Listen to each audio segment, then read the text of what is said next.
नमस्कार जोहार, मैं हूं दशरथ प्रधान और आप देख रहे हैं न्यूज 25 झारखंड। उभरती झारखंड की बदलती तस्वीर। तो चलिए जानते हैं झारखंड की 25 बड़ी खबरों को फटाफट अंदाज में। उससे पहले यदि आपने हमारा चैनल को सब्सक्राइब नहीं किया है तो चैनल को अभी सब्सक्राइब कर दे, बेल आइकन को प्रेस कर दे और वीडियोस को लाइक शेयर जरूर करें। तो पहली बड़ी खबर देखिए, जहां झारखंड में नक्सलियों की साजिश नाकाम, बूढ़ा पहाड़ से 2 किलो का आईईडी बम बरामद। झारखंड के गढ़वा जिले के बूढ़ा पहाड़ इलाके में नक्सलियों की साजिश सोमवार को नाकाम हो गई। सर्च ऑपरेशन पर निकले सुरक्षा बलों ने जंगल से 2 किलो का आईडी बम बरामद किया है और उसे जंगल में ही बम निरोधक दस्ते की मदद से नष्ट कर दिया। इससे बड़ा हादसा टल गया। गढ़वा जिले के बड़गाड़ थाना क्षेत्र के बूढ़ा पहाड़ इलाके से नक्सलियों द्वारा जंगल में छिपाकर आईडी बम रखा गया था। आईडी बम बरामद होने की जानकारी सीआरपीएफ 172 बटालियन द्वारा प्रेस विज्ञप्ति जारी कर दी गई है। कमांडेंट नृपेंद्र कुमार सिंह और द्वितीय कमान अधिकारी कुलदीप कुमार के दिशा निर्देश पर सीआरपीएफ 172 बटालियन की एक टीम सहायक कमांडर नीरज कुमार के नेतृत्व में नक्सलियों के खिलाफ अभियान के तहत तुमेरा, घोराटान एवं बूढ़ा गांव के एरिया में सर्च ऑपरेशन के लिए निकली हुई थी। अभियान के दौरान तुमेरा गांव से सटे जंगल में सर्च अभियान में शामिल सुरक्षा बलों विकास नाथ एवं अजय कुमार के द्वारा जंगल में जमीन में छिपा एक संदिग्ध वस्तु होने की जानकारी दी गई। जवानों ने संदिग्ध वस्तु के आईडी बम होने की आशंका जताई। इसका सूचना वरीय पदाधिकारी को दी गई। सर्च अभियान के दौरान बारीकी से स्थल जांच की गई। इस क्रम में 2 किलोग्राम का आईडी बम बरामद किया गया। बम निरोधक दस्ते की मदद से निर्धारित प्रोटोकॉल का पालन करते हुए जंगल में ही उसे नष्ट कर दिया गया। अगली खबर देखिए, सरायकेला से है, जहां प्रोवीस इंटरनेशनल कंपनी के बाहर मजदूरों का अनिश्चितकालीन धरना हुआ शुरू। हाथीपुर औद्योगिक क्षेत्र स्थित प्रोवीस इंटरनेशनल कंपनी के बाहर मजदूरों ने सोमवार से अनिश्चितकालीन धरना की शुरुआत की है। कंपनी के मजदूरों का आरोप है कि कंपनी प्रबंधन ने उन्हें 10 से 15 साल तक काम कराने के बावजूद पीएफ ईएसआई की सुविधा तक नहीं थी।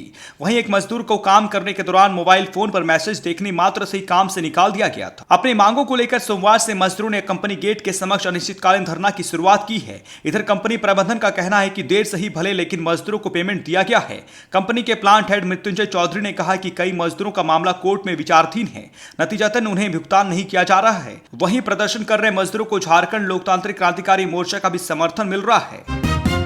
अगली खबर देखिए, जहां एक बार में 12 डायलिसिस कराने का रजिस्ट्रेशन हो, बोले सरयू राय।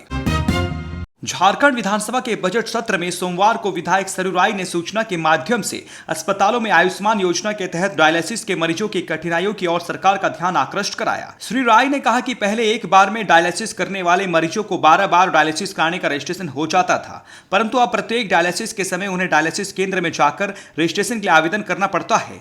रजिस्ट्रेशन कंफर्म होने में 8 से 10 घंटे तक का समय लग जाता है। रजिस्ट्रेशन होने के बाद 3-4 घंटे डायलिसिस में लग जाते हैं। इससे मरीजों को परेशानी होती है। विडंबना है कि रजिस्ट्रेशन होने की प्रक्रिया में अस्पताल मरीजों से डायलिसिस का पूरा भुगतान ले लेता है, परंतु मरीजों का रजिस्ट्रेशन हो जाने के बाद वे राशि को वापस नहीं करते हैं। मरीजों को दोहरा घाटा हो रहा है। राज्य सरकार केंद्र सरकार से पत्राचार कर यह सुनिश्चित कराए कि पूर्व की भांति एक बार में 12 डायलिसिस कराने का रजिस्ट्रेशन हो जाए, ताकि मरीजों को राहत मिल सके। अगली खबर देखिए, धनबाद से है, जहां कुड़मी समाज के जागरण में दिखी संस्कृति की झलक। कुड़माली भाकीचारी अखाड़े के बैनर तले कुड़मी समाज ने रविवार को राजगंज के बागदहा में देवरात्रि जागरण कार्यक्रम का आयोजन किया।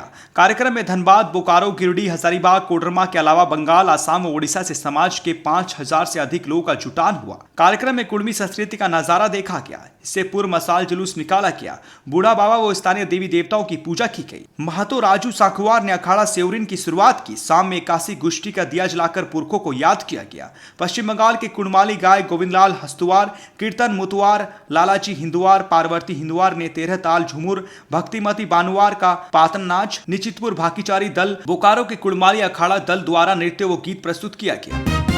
अगली खबर देखिए, देवघर से है, जहां बीएड छात्राओं से भरे ऑटो को तेज रफ्तार कार ने मारी टक्कर, 1 की मौत, 5 घायल।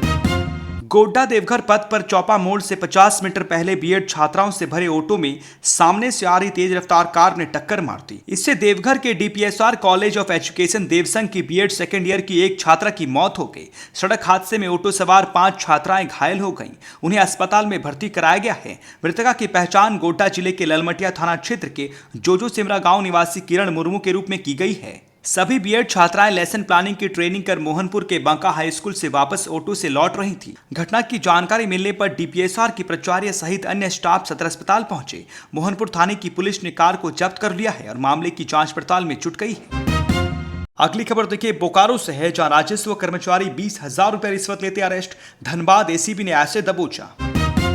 बोकारो के गोमिया अंचल कार्यालय में पदस्थापित राजस्व कर्मचारी ललन कुमार को धनबाद एसीबी की टीम ने सोमवार को 20,000 रुपया रिश्वत लेते रंगे हाथ गिरफ्तार कर लिया। राजस्व कर्मचारी ललन कुमार एक व्यक्ति से ऑनलाइन नाम सुधारने के एवज में 20,000 रुपया रिश्वत की मांग कर रहा था। पैसे नहीं देने पर बार बार परेशान कर रहा था। पीड़ित ऑफिस का चक्कर काटकर तंग आ गया था। आखिरकार उस व्यक्ति ने इसकी शिकायत एसीबी धनबाद से की। शिकायत मिलने के बाद एसीबी की टीम ने सोमवार को अंचल कार्यालय में पदस्थापित राजस्व कर्मचारी ललन कुमार को अंचल कार्यालय के समीप स्थित उसके आवास से 20,000 रुपया रिश्वत लेते रंगे हाथ गिरफ्तार कर लिया। गिरफ्तारी के बाद टीम उसे धनबाद ले गई। धनबाद एसीपी के डीएसपी जितेंद्र कुमार सिंह के नेतृत्व में गोमिया अंचल कार्यालय में छापेमारी की गई।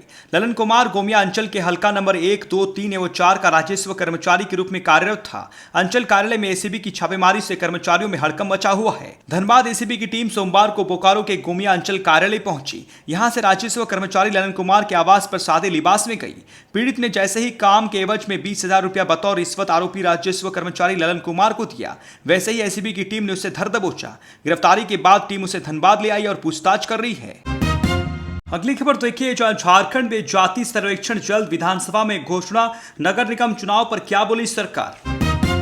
झारखंड में जाति आधारित सर्वेक्षण जल्द कराया जाएगा। सरकार ने विधानसभा में बताया कि इसके लिए कार्मिक विभाग को नोडल एजेंसी बनाया गया है। सरकार ने जदयू विधायक द्वारा उठाए गए नगर निगम चुनाव के मुद्दे पर भी जवाब दिया है। झारखंड विधानसभा में सोमवार को सरकार की ओर से एक मंत्री ने कहा कि अगले वित्तीय वर्ष में राज्य में जाति आधारित सर्वेक्षण कराया जाएगा। उन्होंने कहा कि इस कार्य के लिए कार्मिक विभाग को पहले ही नोडल एजेंसी बना दिया गया है। परिवहन, राजस्व एवं भूमि सुधार विभाग के मंत्री दीपक बिरुवा ने विधानसभा में कांग्रेस विधायक प्रदीप यादव द्वारा उठाए गए प्रश्न को उत्तर दे रहे थे। बिरुवा ने कहा कि सरकार राज्य में जाति आधारित सर्वेक्षण कराने को लेकर गंभीर है। इस संबंध में पिछले साल फरवरी में ही निर्णय लिया जा चुका है।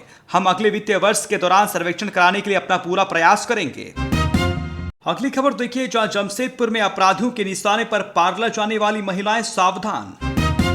पार्लर जाने वाली महिलाएं अपराधियों के निशाने पर हैं। इसको लेकर पुलिस मुख्यालय ने महिलाओं की सुरक्षा को लेकर गाइडलाइन जारी की है। इसके लिए महिला हेल्पलाइन को जहां सजग किया जा रहा है, वहीं पार्लर होटलों में किस तरह से महिलाएं अपनी सुरक्षा करें, इसको लेकर 14 बिंदुओं पर सूचना जारी की गई है। जो गाइडलाइन जारी की गई है उसमें बताया गया कि आत्मविश्वास और सकारात्मक दृष्टिकोण को जीवन में अपनाएं।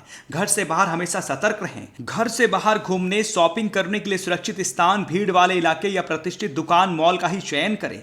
वैसे स्थान पर जाने से बचे जहां लोगों का आना जाना कम हो। अजनबियों के साथ अधिक मेलजोल ना करें। हो सकता है कि वे आपराधिक किस्म ठग या अपहरण करता हूं। अगली खबर देखिए, जो रागिनी सिंह ने सदन में उठाया प्राइवेट स्कूलों की मनमानी का मामला, क्या बोले शिक्षा मंत्री रामदास सोरेन।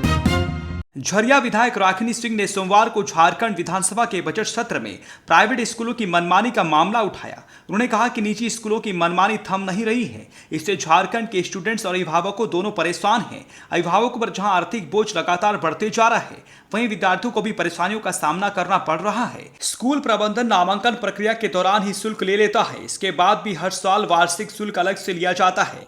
फीस वृद्धि भी हर वर्ष की जाती है। इससे पेरेंट्स पर आर्थिक बोझ लगातार बढ़ता जा रहा है। विधायक रागिनी सिंह ने स्कूलों की मनमानी पर सदन में कहा कि प्राइवेट स्कूल मनपसंद पुस्तक विक्रेताओं से ही किताबें खरीदने का दबाव बनाते हैं। इसके लिए बच्चों को लिस्ट तक दे दी जाती है। हर वर्ष पाठ्यक्रम में बदलाव कर दिया जाता है और नई किताबें खरीदने के लिए मजबूर किया जाता है। एडमिशन फीस, स्कूल फीस में लगातार वृद्धि, सिलेबस में बदलाव और हर साल नई किताबें खरीदने के कारण अभिभावक आर्थिक रूप से परेशान हैं। झारखंड के शिक्षा मंत्री रामदास सोरेन ने झरिया विधायक रागिनी सिंह के सवाल का सदन में जवाब दिया। उन्होंने कहा कि सभी प्राइवेट स्कूलों में शुल्क समिति गठित की गई है। प्राइवेट स्कूलों की मनमानी पर रोक के लिए डीसी की अध्यक्षता में जिला स्तरीय कमेटी है। इसमें स्थानीय सांसद और विधायक शामिल है। विद्यालय प्रबंधन समिति पर 2.50 लाख रुपए का दंड का प्रावधान भी है। अगली खबर देखिए, बोकारो से है, जहां मैया समान योजना के पैसे के लिए सड़क पर उतरी महिलाएं जमकर किया हंगामा।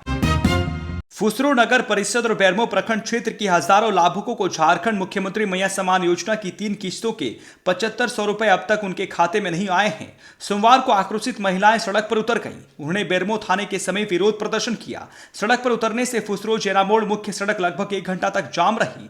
मैया समान योजना के पैसे नहीं मिलने से महिला लाभुक नाराज हैं। वे ब्लॉक और बैंक का चक्कर काट काट कर परेशान हो गई हैं। आखिरकार उनके सब्र का बांध टूट गया और वे सड़क पर उतर आईं। बेरमो थाना प्रभारी रोहित कुमार सिंह सड़क जाम कर रही महिलाओं के पास पहुंचे और उनसे सड़क जाम नहीं करने का आग्रह किया। इसके बाद थाना प्रभारी लाभुकों को लेकर बेरमो अंचल कार्यालय गए और काफी समझाने का प्रयास किया। इस बीच काफी हो हंगामा हुआ। इसके बाद थाना प्रभारी ने महिलाओं को बेरमो सीओ संजीत कुमार सिंह से फोन पर बात कराई। सीओ ने आश्वासन दिया कि वे अभी बाहर हैं। मंगलवार को सुबह 11 बजे वो महिलाओं से बातचीत करेंगे और समस्या का समाधान करेंगे। इसके बाद आक्रोशित महिलाएं शांत हुई। बता दें कि फुसरो नगर परिषद की ओर से कौशल विकास केंद्र में मैया सम्मान योजना में आ रही परेशानियों के समाधान को लेकर शिविर लगाया गया था। इस शिविर में सैकड़ों महिलाएं पहुंची थी, लेकिन योजना के लाभ से वंचित महिला लाभुकों को उचित जानकारी नहीं मिल पाई। तब महिलाएं आक्रोशित होकर सड़क पर उतर गई थी।